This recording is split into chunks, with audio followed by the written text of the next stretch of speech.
for Saanich Gulf Islands.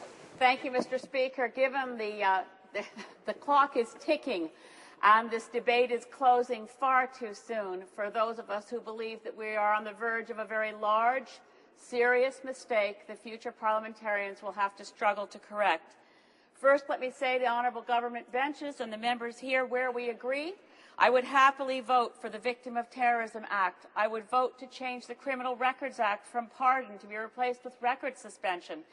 But I'll be forced to vote against this legislation if it comes packaged with sections that will cause this country nothing but grief. I wish to say to all honourable members on the government side whose talking points have repeatedly forced them to say that those who question the flawed premise of mandatory minimum sentences have somehow sided with criminals against victims. Nothing could be further from the truth. Members of my family are involved in law enforcement. People close to me have been murdered. It's not as though we side with criminals when we recognize a piece of legislation is so egregiously flawed that this place should say no.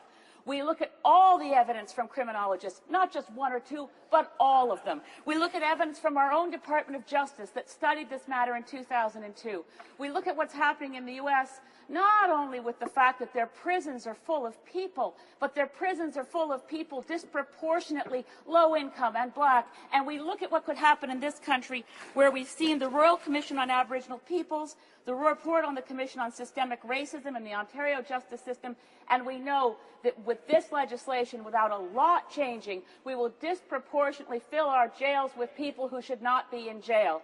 We also know, Mr. Speaker, that this legislation will cost us billions, which has not been fully costed, and yet in the end of the day, it may actually result in weaker sentences for those who deserve higher sentences because we will ruin the opportunity for judicial discretion. Thank you, Mr. Speaker.